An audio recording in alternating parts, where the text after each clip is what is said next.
a big story involving Shohei Ohtani, the betting scandal with his interpreter, and what's to come of all this. Because there's a lot of confusion, Chad, with this. Back and forth, you have the crisis communication specialist that the Dodgers recently hired.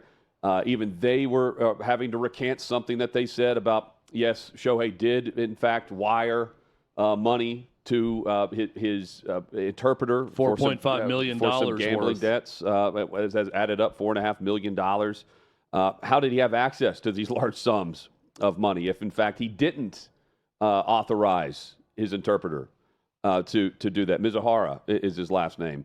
And they're claiming theft. Well, Shohei is going to speak to the media. He's going to make a statement and try to add some clarity to all of this. And, I mean, Ohtani has some splaining to do when it comes up later this afternoon as we broadcast live today, because they're back stateside after being in South Korea for some games, and now they're having some exhibition games against the Angels before they open up the season on Thursday against the Cardinals. And Ohtani's at the center of all of the discussion about gambling in Major League Baseball. What did he know? What did he not know? How, in fact, did his interpreter, who he's been friends with at least since 2013, as they can trace it back to when he was in Japan, how can that person have access to that much money and the funds to wire money for gambling debts involving a bookmaker, an illegal bookie in the state of California, in a gambling ring that's being investigated by the feds? There's a lot to unpack with all of this. And the more and more that everyone's screaming from the rooftops that he didn't know, or he was robbed, or they didn't bet on baseball, the more and more I think he's cooked, because there's something else that is not being told that is going to at least bubble up to the surface, because I think we're just scratching the surface on what all this entails. There's no connection, direct connection, to the guy that's being prosecuted for allegedly having the illegal gambling ring. Then there's the connection to one of his great friends, which is the interpreter for him, his personal interpreter with the Angels and now Dodgers, formerly of the Dodgers, with Mizuhara. And Chad, everyone around him can't keep their story straight. Every time someone says something, the lawyers and attorneys have to come back in and say, no, that's not correct, and a statement is recanted. What he says later today has to be pinpoint accurate, and how he comes across needs to be the same way, because I'm doubting the fact that he didn't know. And when this first started out, I was doubting the fact that he was involved when the original story started. I thought this was just a guy helping out a friend who had a big debt. But the more and more you look into it, now Major League Baseball is doing their own investigation. The IRS is doing their own investigation, as they should.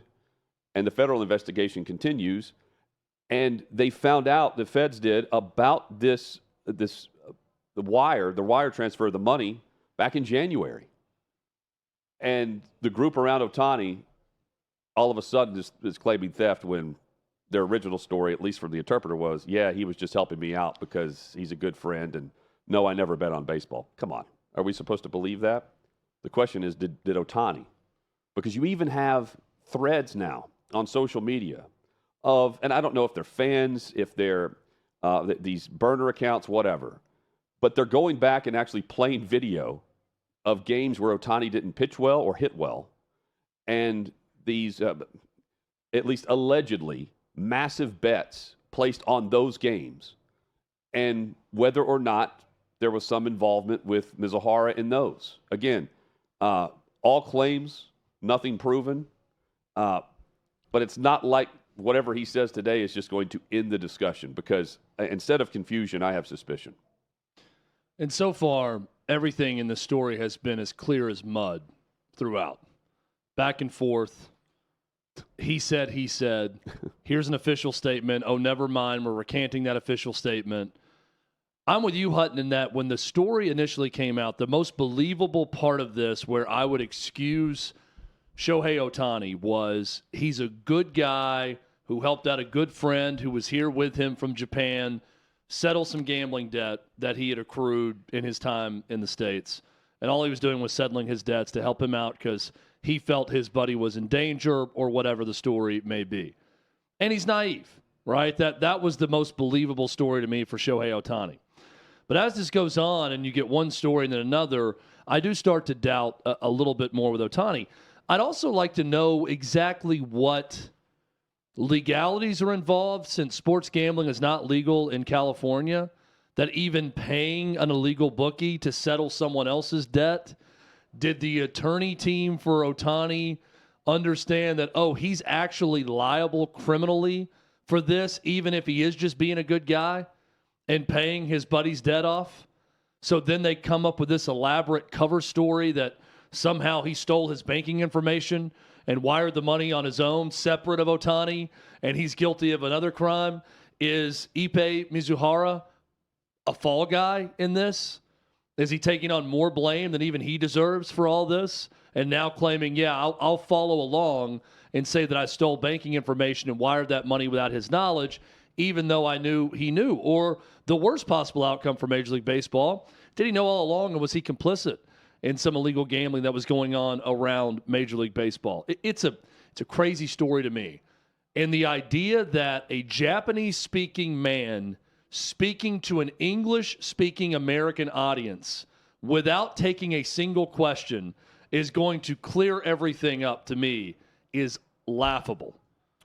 Well, it's almost laughable to think that there's not going to be some language barrier issues here, because we've seen it throughout. As I said before, if they screw it's up, been that's as going to be clear the as excuse. mud. Well, and it's always the lawyers are going to have him prepped, but he's going to read a statement. But I mean, the statement though, it's different than. If you're not taking questions, I'm thinking it's just a prepared statement he's going to read. But he doesn't even have to do that. I mean, the Dodgers are apparently surprised he's going to speak. Dave Roberts is saying, yeah, it's good. It's good that he's going to do it. It's good that he's going to do it up. because we need some clarity. But at the same time, every piece of information feels like it's been recanted, and then there's new info to clear up whatever has just recently been said. Maybe in some cases within the hour. And I'm intrigued just because whatever's said here is going to be the narrative of their side of how things went. And then there's Mizuhara's side, where he originally sat down for 90 minutes with a reporter for ESPN and said, yes, Ohtani's aware that I had a gambling debt, and he wire transferred $4.5 million to this dude, and then recanted that. Because then the attorneys came back and said, no, we're claiming theft. He didn't know about it. Right. I mean, that was, soon after these comments were made. And ESPN was looking for, hey, we're going to run with this, and we want your side of the story. He is the highest paid athlete in North American sports history. And with the history of gambling and the different allegations, and of course the saga that has been Pete Rose, going back to the Black Sox scandal, this is the next level. And the intriguing part here is if sports betting on an app, for instance, were legal in the state of California, which it should be, it's legal in 38 states, this wouldn't be an issue whatsoever if Ohtani was betting on anything other than diamond sports, meaning baseball, softball. But the fact that he's doing it, or allegedly his interpreter is doing this, if Ohtani knew about it or was actually involved in it, that is against the CBA. But that part of it, as long as he doesn't bet on baseball, that's at the commissioner's discretion on what the exact penalty would be. It could be a fine, it could be a suspension. And I was reading up, the suspension is expected to be like a year if you did it illegally. But he doesn't necessarily have to suspend Ohtani. But do we really think that if the guy's betting on everything, that he's not betting on baseball in some way? That's hard to believe. Hard to believe, especially during the summer when you're betting on everything else. You see photos of Ohtani at a Anaheim Ducks game. Yeah. You saw this video interview? Yeah. And he's wearing the Anaheim Ducks jersey, but he says, hey, last time I was here, it was translated. Last time I was here, I was actually watching Phoenix, and I was a Coyotes fan that night. And it allows you to read into it. We'll read into everything he has to say, Chad, but I'm saying every other statement or interview or anything we've heard ends up being an exact 180 of what was said. And in this case, it can't be, because whatever they're about to say, whatever he's going to read, they have to stick with that narrative, because otherwise no one's going to believe him. Well, something I don't get with all of this, if I am on the Team Ohtani PR tour, legal tour, whatever it is that's going on right now, if you're not going to take questions, why meet with the media?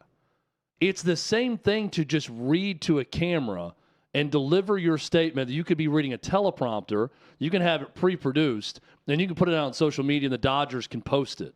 Here's a message from Shohei Ohtani on the scandal that's going on right now, and he can legally read it that way.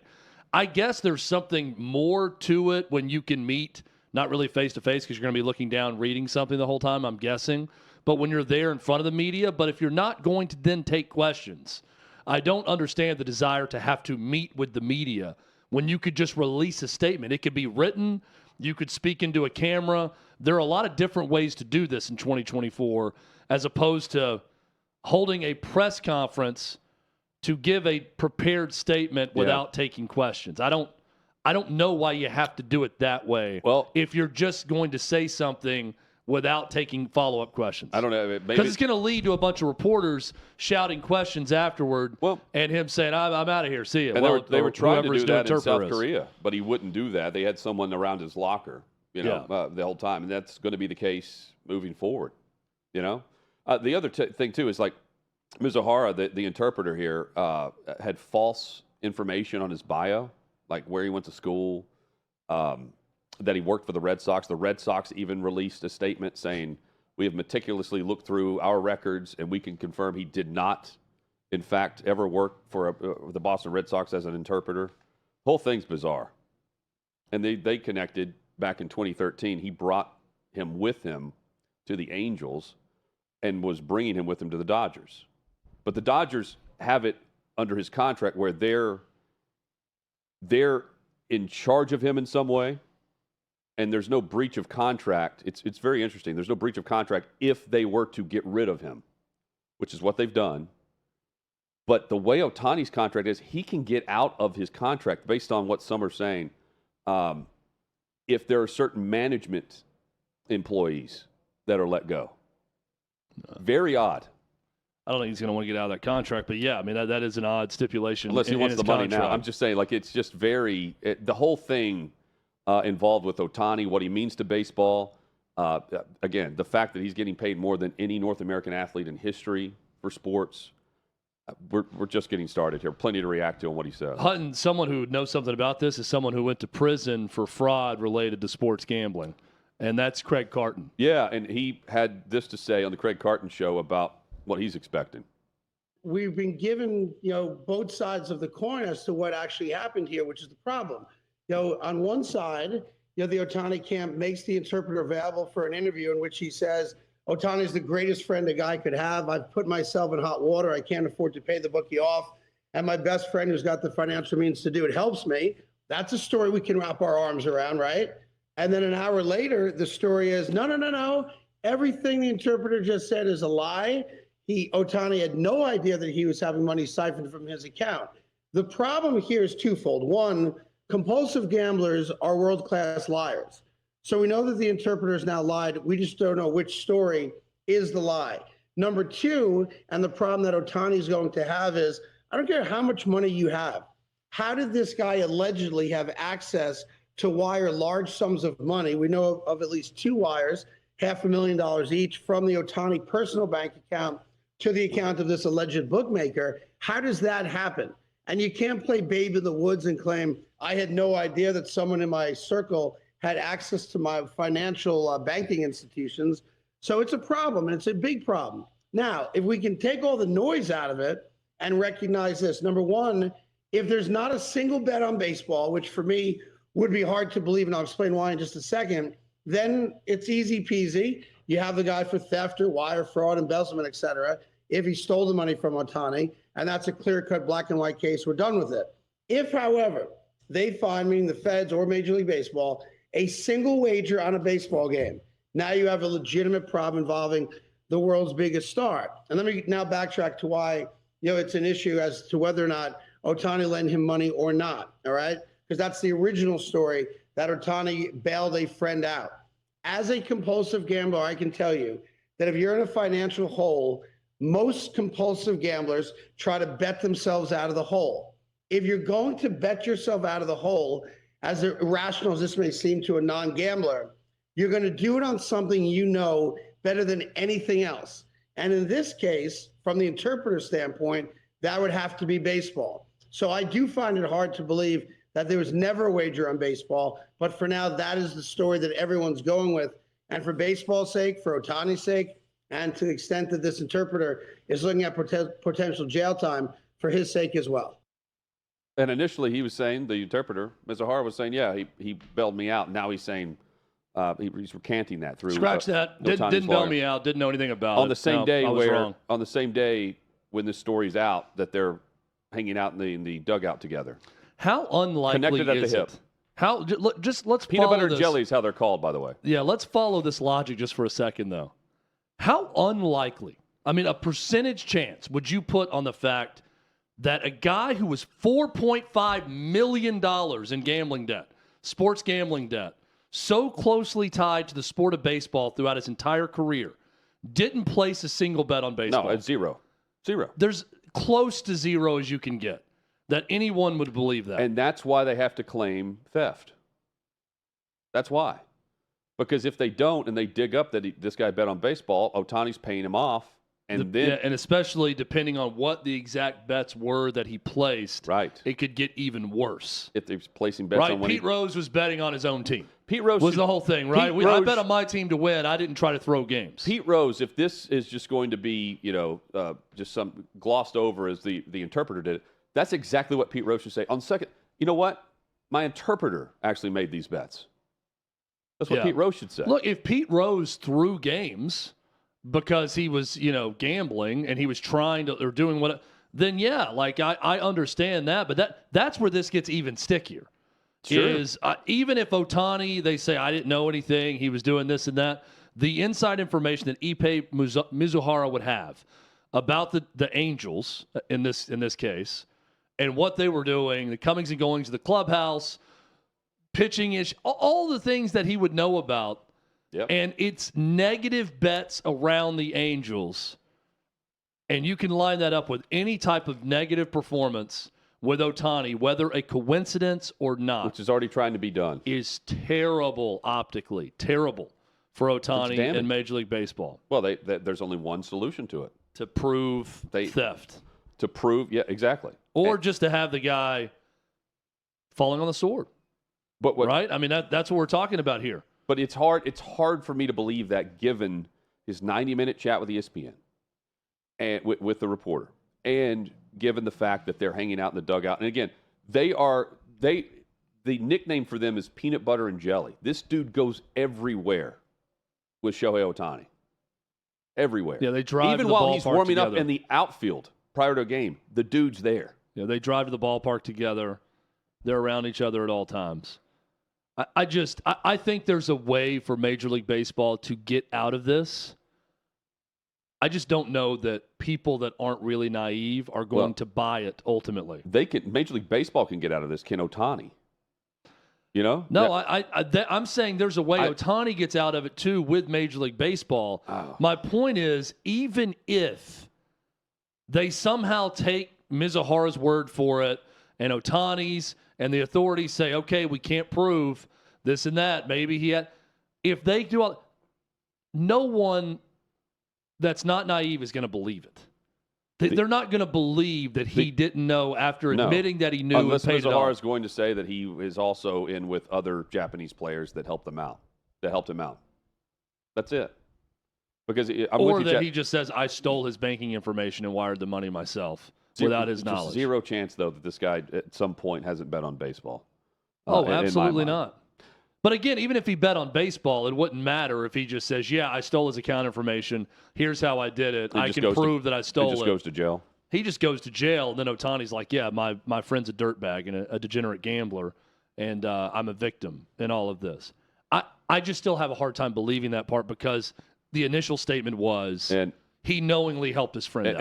And then that was from Mizuhara. And you had the newly hired crisis communications spokesman who recanted their statement that Ohtani transferred the $4.5 million himself. That was from the Dodgers. So again, the whole thing, the statement or whatever he's going to do is massive with the ramifications that will come of this or help him out in some way.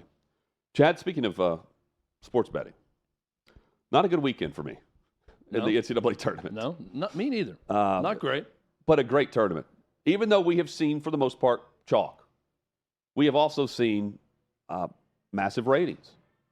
We've seen maybe the highest ever in some cases, in some slots across the weekend. What's the biggest takeaway from the NCAA tournament for you? Now we have the Sweet 16 set.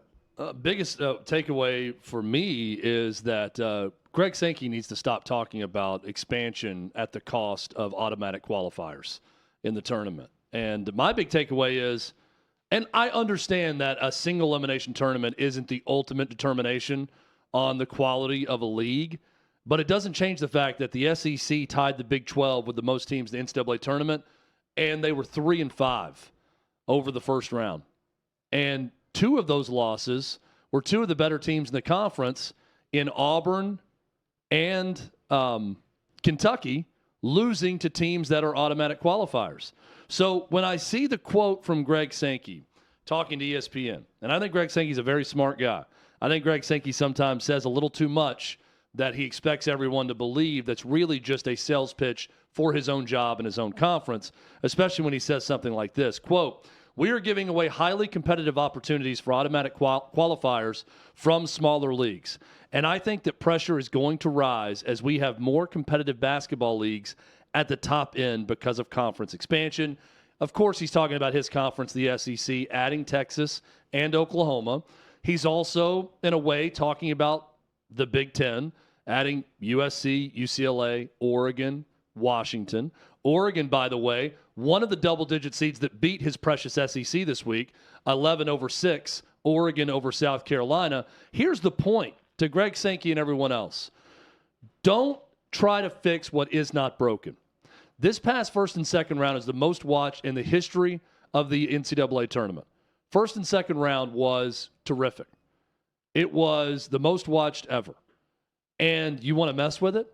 You want to get rid of automatic qualifiers? People watch the tournament to watch Yale beat Auburn. People watch the tournament to root for Jack Golke as he goes off against Kentucky. That's why they want to watch it. In no way should you take more automatic qualifiers away from this tournament and reward teams that are 9 through 13 in the power conferences. And that's what Greg Sankey wants here because it benefits his conference. Also, expansion benefits everyone's pocketbooks because they want more money in all this. Don't fix what isn't broken. That's my big takeaway. Viewers are showing that.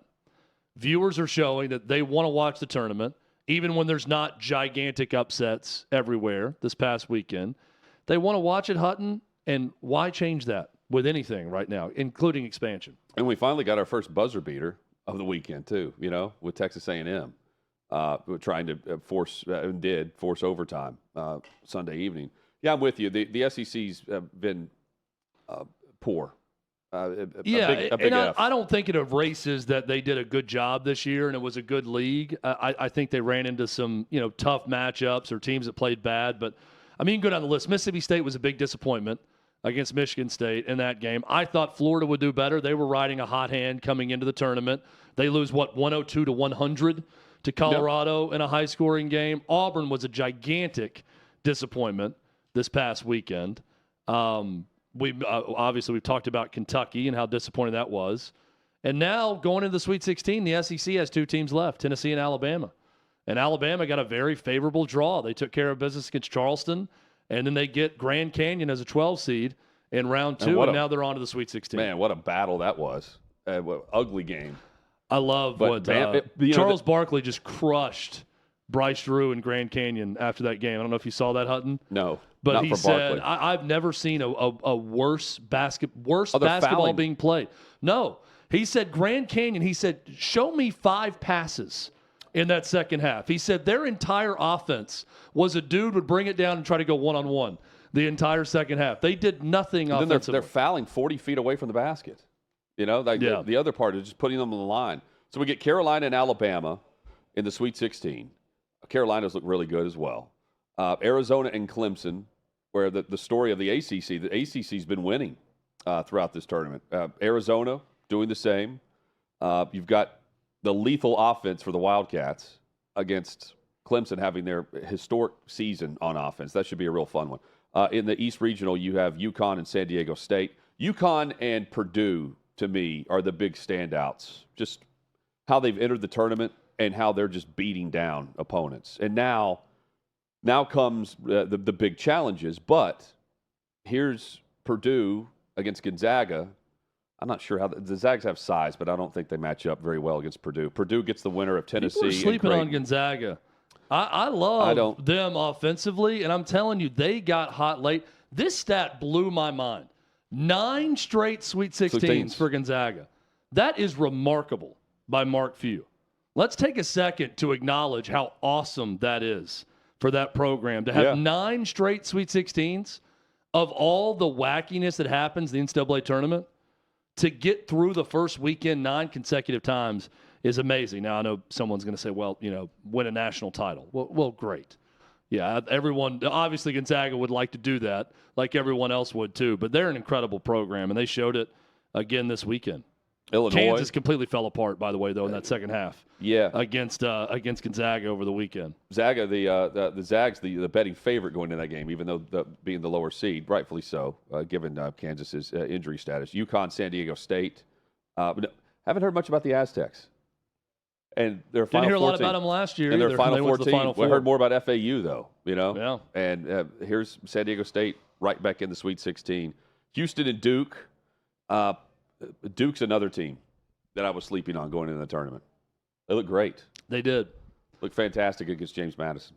I was surprised by that. I'm coaching softball over the weekend, and one of the dads is a James Madison grad. I looked over at him in between one of the innings to get a look at how the game was going for the Dukes. Yeah. Not Duke, but the Dukes, Dukes. James Madison.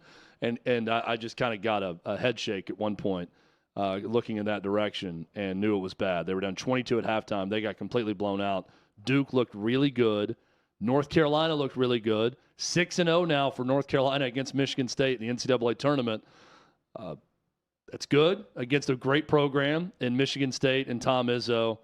It's going to be fun. The ACC, who we crapped on all year for being a bad league, not so bad right now. No. I just look at the teams in the Sweet 16. One team's not remaining? They got and again, I don't want to be Virginia? the guy who says this is the determining factor for everyone and how good the league is, but it is something we're going to talk about because that's what you remember at the end of the season is how it ends, and how college basketball ends is the NCAA tournament. Check for the ACC, a big X through the SEC in this NCAA tournament so far. Numbers up for the women's tournament as well. Caitlin Clark plays later this evening.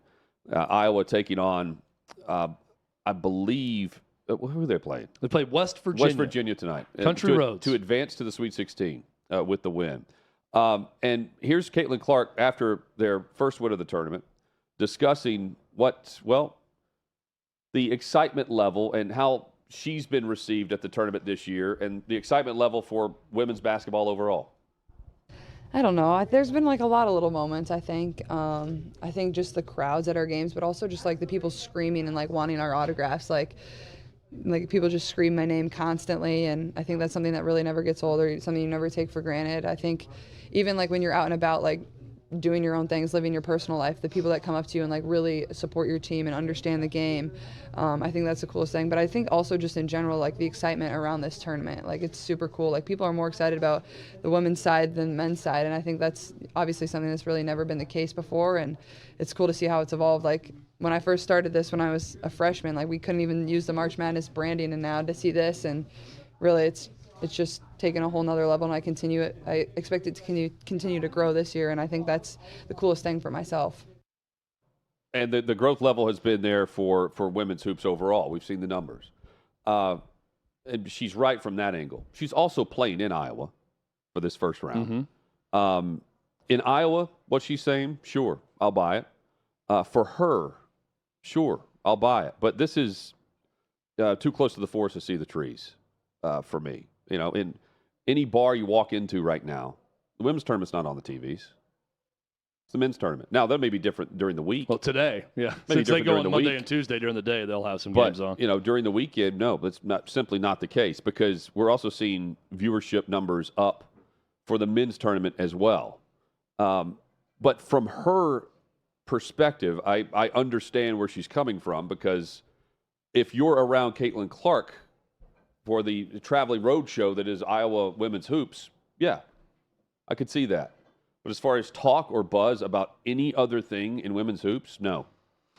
I think Caitlin Clark is being very generous here, and she's talking broadly about the women's game and not trying to put so much attention on herself.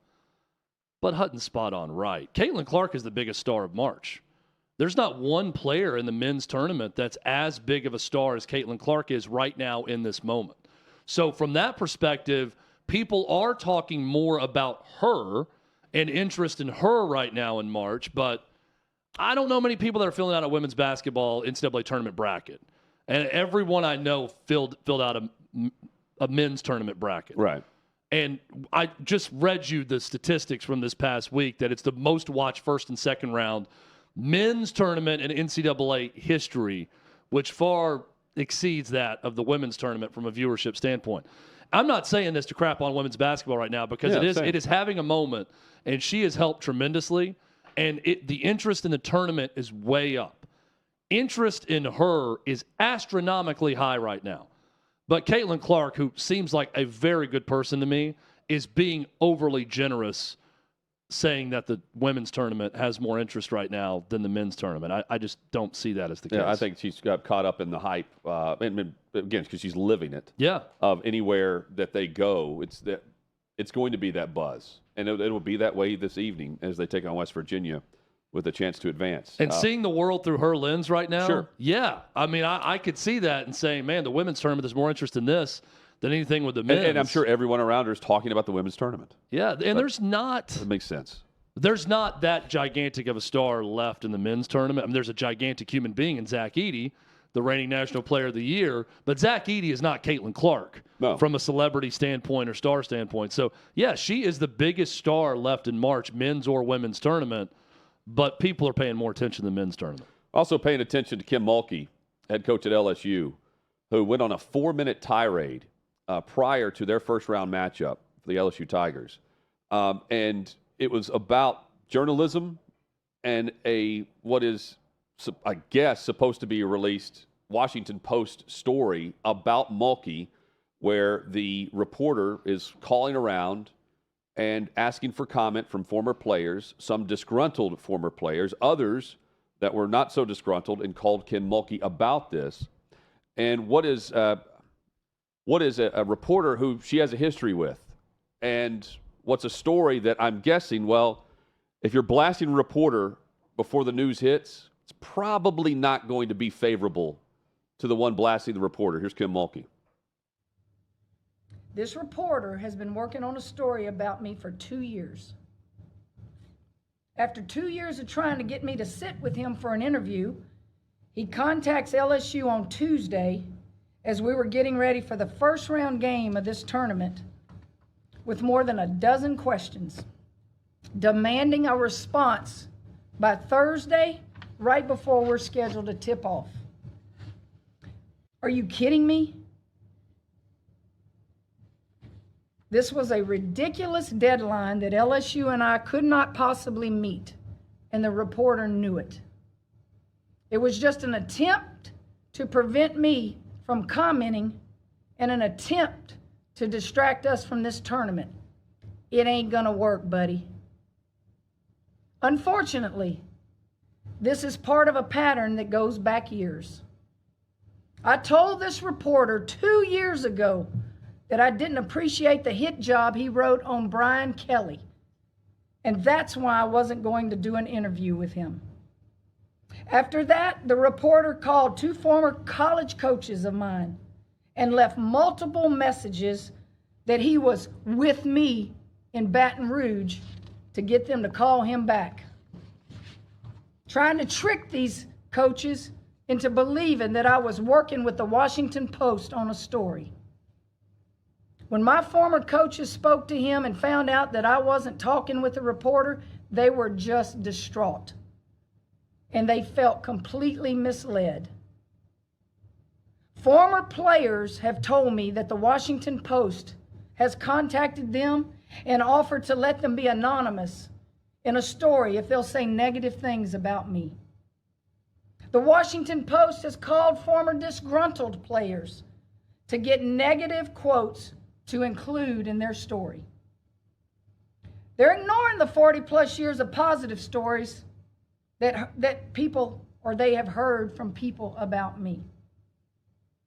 But you see, reporters who give a megaphone to a one-sided, embellished version of things aren't trying to tell the truth.